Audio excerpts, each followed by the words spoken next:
Hello and a warm welcome to another edition of Conversations That Save Life. I'm very honoured to have one of our presenters, Laura Jayne, in the studio. My name's Idrees Rashid and we're here as part of our Cancer Awareness Connect project, and Laura's come to share her journey as well. We've previously had other members from the community, and Laura's been a volunteer with the radio station for quite a while now. So Laura, as we have a little introduction, would you like to share with our audience a little about you first of all? A little bit about me. You're a singer, songwriter, a radio presenter. Yeah. You work in the hospital. Work for the NHS in cancer care, yeah. So as part of these conversations, we're just sharing people's journeys and their cancer journeys. And I know you've been sort of logging your journeys on social media as well, which I've been following. So just for our audience, would you like to just share a little bit about you as a person?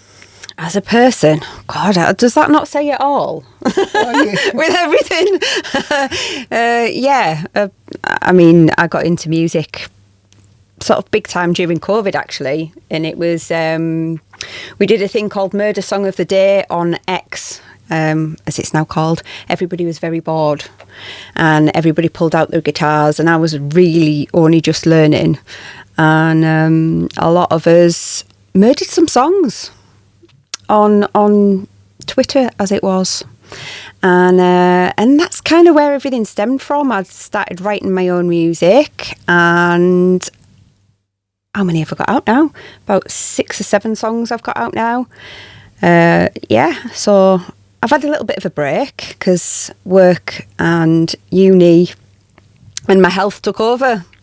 Yeah, we were having a conversation a while back where you were going at 100 miles per hour with your work, with your music, with your presenting and the work at uni. And then all of a sudden you had to slam the anchors on because of your health. So for our viewers, would you just like to share with our audience how that came about? So I was diagnosed with ovarian cancer in May this year, and it's been a bit of a roller coaster, to say the least. To say the least, yeah. And obviously you know your body. How did you come about knowing that you had cancer? Did you have any symptoms? Or? It was like a really long process because I was actually being investigated for a low ferritin level.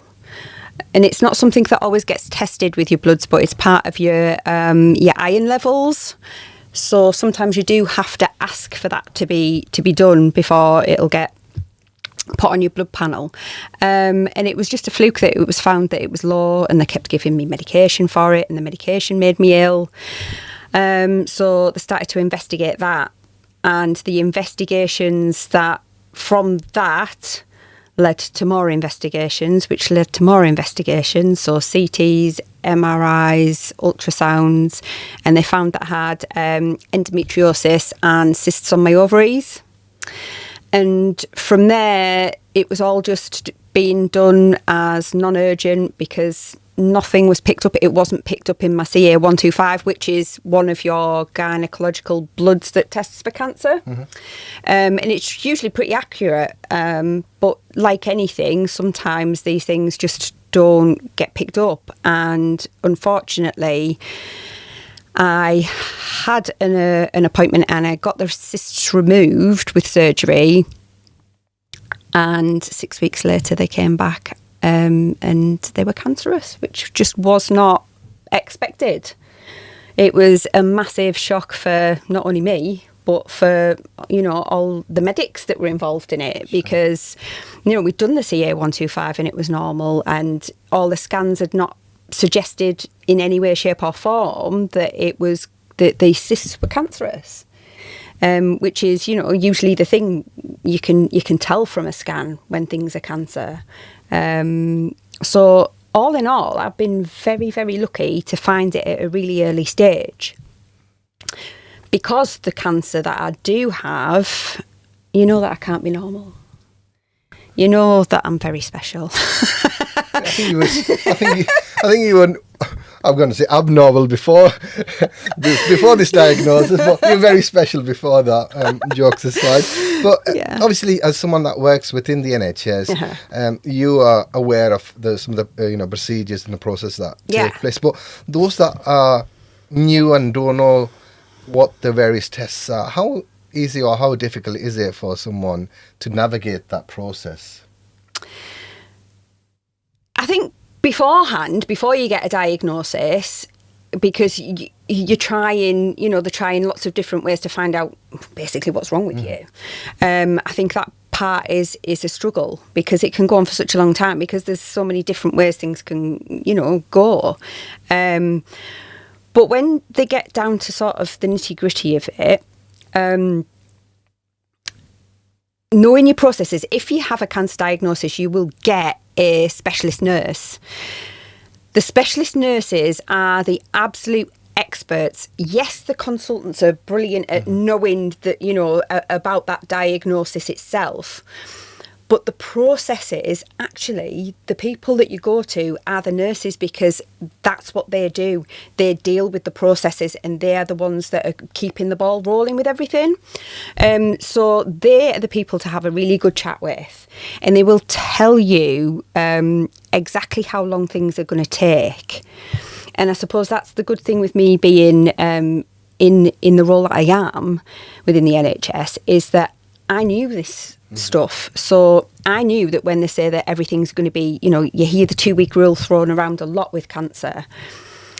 But the 2-week rule, a lot of people think that it means that as soon as they're diagnosed, within 2 weeks, they're going to know what is wrong with them, or everything's going to be there, and you're going to know what surgery you're going to need or what chemotherapy you're going to need. And that's not the case. Once you get that diagnosis, it's 2 weeks for each section of that process. So, it's if they say, right, we think that you might have this, so we'll do a test for that. Then they've got 2 weeks to do that test. Then they've got 2 weeks to get the results back. Then they've got 2 weeks to make an appointment for you. And I think that it's sometimes where the consultant's lack of communication in that aspect gets lost, because patients just think that you're going to know all that information, and actually it can take months to get all the information that you need gathered together to get a proper diagnosis and to understand what treatment you need, because not all chemotherapy is the same. Or not all radiotherapy is the same now. Not all immunotherapy is the same, dependent on what kind of cancer you've got. It's very complex.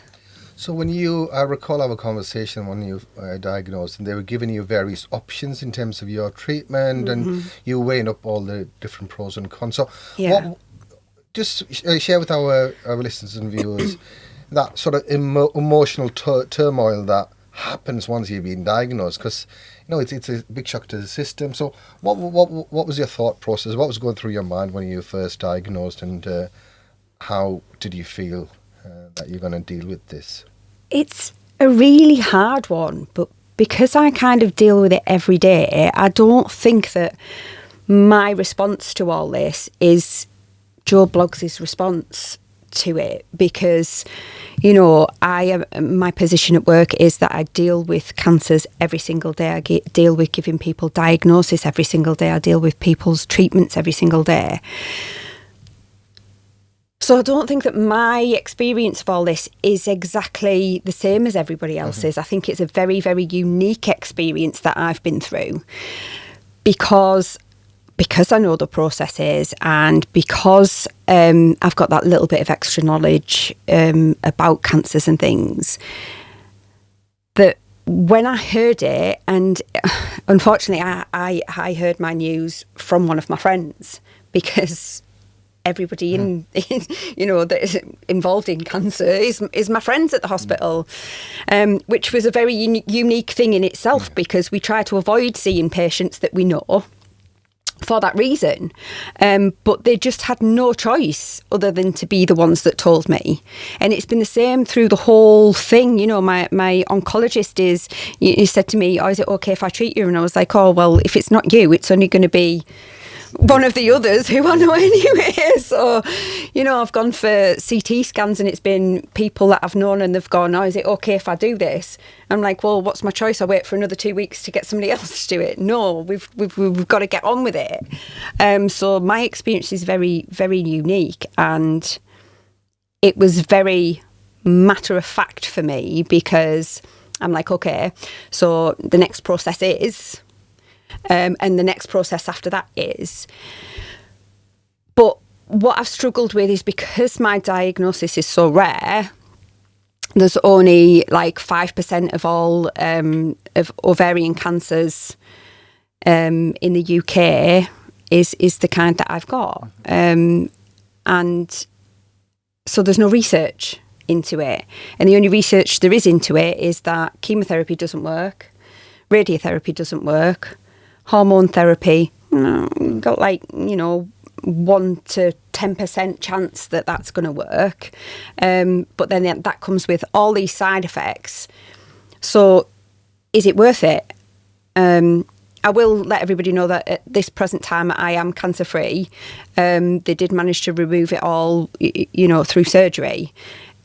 And it was a big surgery, and it was bigger than everybody expected. And it came with 2 infections and lymphedema and drains having to be replaced and put in, and lots of complications in itself. And then you get to the treatment part. And it was, what do? Do you go through these side effects for 1 to 10% chance of it working? I was offered chemotherapy, but they offered me carboplatin, which is, on its own is just like water. It's not really. It does really, really well for some things. But to be offered chemotherapy for a 1 to 4% chance of it working, just them odds were just a no-go for me.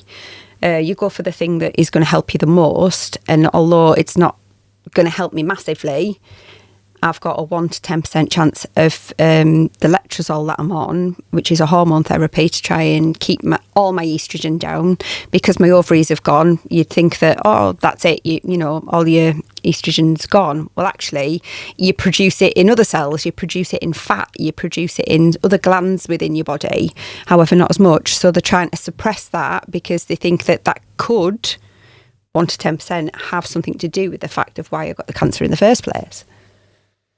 And from very early on in your diagnosis, you were quite public in terms of your diagnosis and the treatment you're going through. You sort of vlogged that and you shared that. What was the thinking behind that in terms of sharing your experience and letting your friends and your followers on social media know what you're going through on your journey?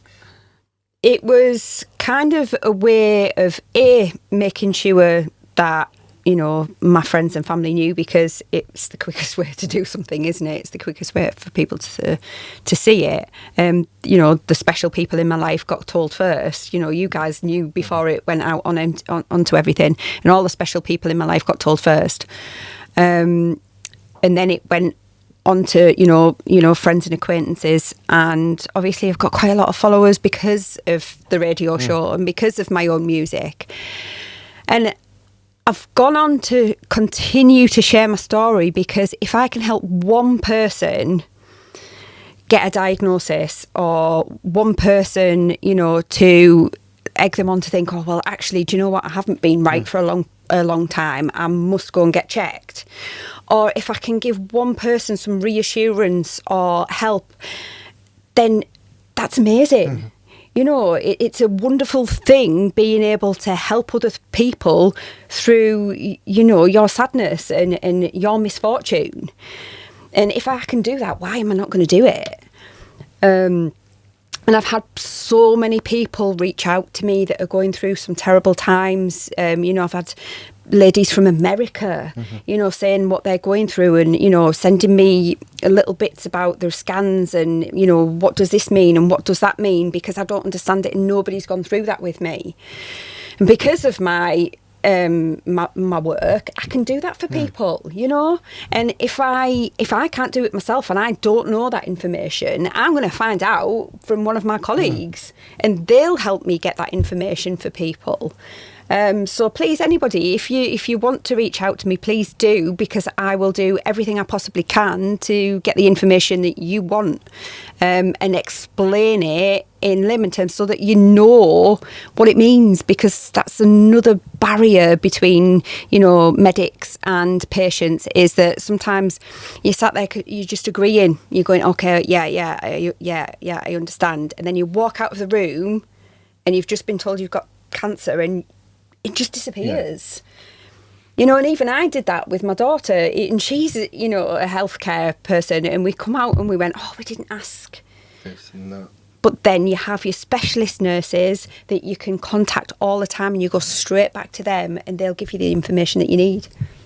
I suppose the key takeaway is knowing your body, and you were there thinking, like, something's not right here, and just nagging away, and I suppose that early diagnosis is the key, isn't it? Because if you left it, if you didn't pursue it, and that could have been a different outcome. So, we have so many different screening programs. You've got bowel screening, you've got the cervical screening program, and a lot of women tend to receive the invitations, and they put it on the back burner, and that's something that we want to have a chat about. It's if you are being invited to, if you're 50 plus, you get the bowel screening kit in the post. So what's your message to our viewers and our listeners in terms of taking those opportunities? God, we're so lucky to be able to have these things because we have an NHS.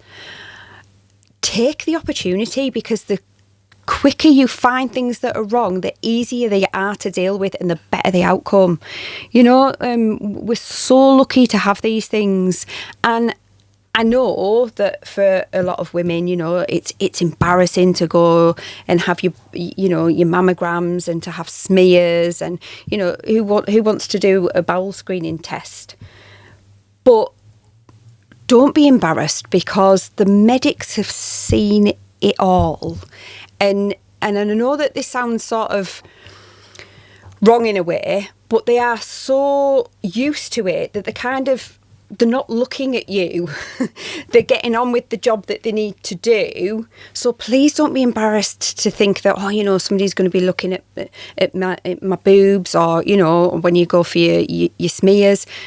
They're just the professionals, and they are so used to it that it is just everyday life to them. And there is absolutely nothing to be embarrassed about to get these things done.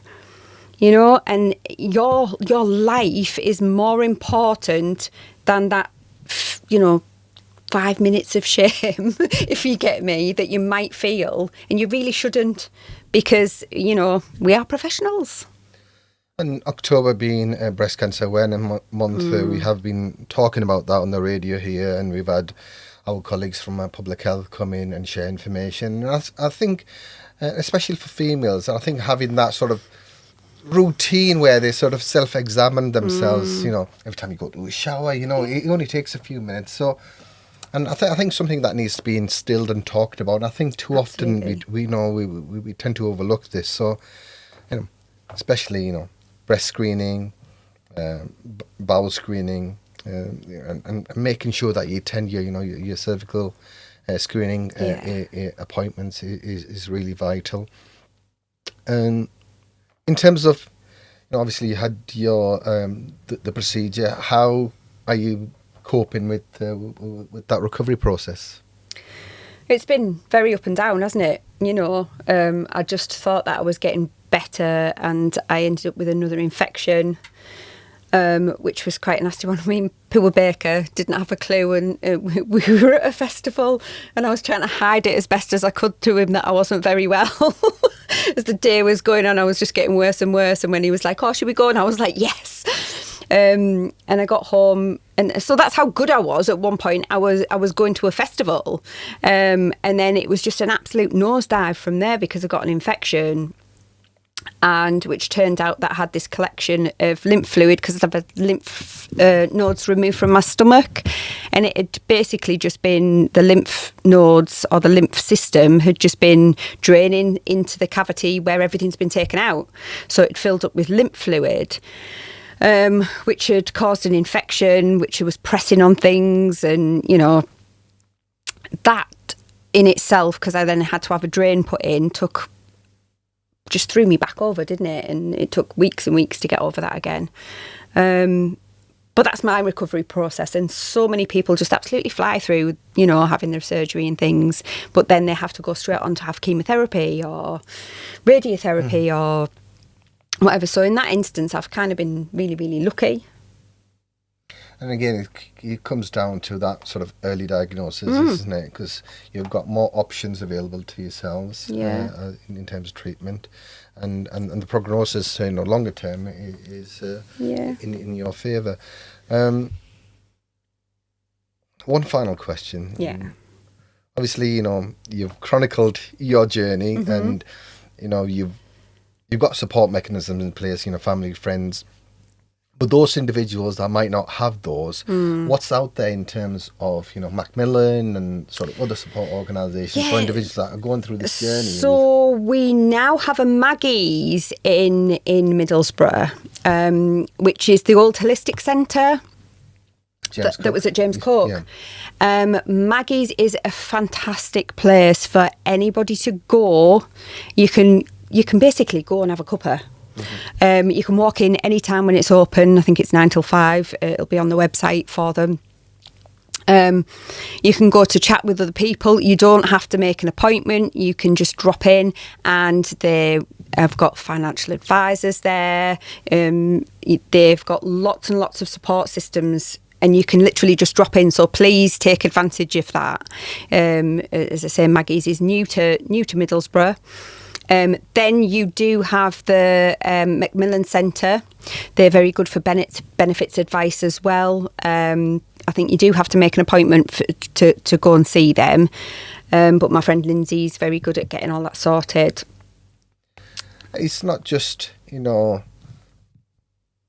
dealing with the physical elements of going through that treatment. God, no. But you have to, if you're working, you have to stop working. Yep. Some people might have the financial worries that come with that. How are you going to pay your mortgage? How are you going to pay for this? So it's understanding what support is available financially, what social networks are out there, what sort of counselling you might need. So if you've got Maggie's. Maggie's is a national charity that is at what used to be the Holistic Centre. So if you are going through this process, just know that there is help and support out there, and there's lots of people with lots of valuable information that can help and support you. Yeah. We'll put all that information in the description of this video for you to access. So what's your final message to those, and especially those that are receiving the invitations for bowel screening, for cervical screening, and especially their routine? And I want to just emphasise the point of, and especially around breast cancer as well, when we're talking about. Just please go, please check yourself. I think on my socials there is there's a video on there regarding checking yourself for your breasts, because I used to do a podcast called, I won't say the name actually. That's a bit of a swear word, isn't it? Okay, yeah. SH1T and giggles, we'll say. And 4 of us used to do the podcast. 3 of us ended up with cancer, 2 of which were breast cancer. And sadly, I lost one of my very, very close friends, Kimbo, just in between when I was being diagnosed and waiting for my surgery. And Kimbo had been diagnosed at just 39. She was only 39 when she was diagnosed with breast cancer.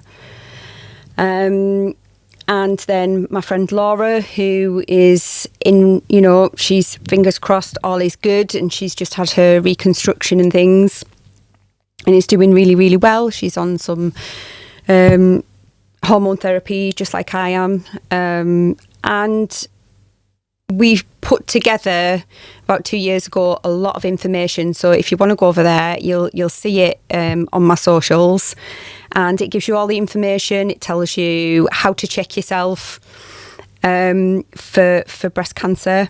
And please just your body better than anybody else. And if you are fobbed off, keep going back until you get some tests done. And if you get these screening things through, go. They are so important. It's the best way to pick anything up. It is indeed. Laura, thank you so much for coming in to the studio, and you were here to your program, but we do appreciate you sharing your experience and your journey. We'll put all the links in the description of this this video, and do check out Laura's videos that she's mentioned. But one final message, do make sure that you act upon your invitations for screening. Today's been a bit of a focus on females within our communities, and as I said, being October and it's been Breast Cancer Awareness Month, we've been doing quite a lot on the radio as well. But I do want to thank Laura for coming in and sharing her journey as well. Wishing you all the best with your recovery, and keep up the good work. Yeah.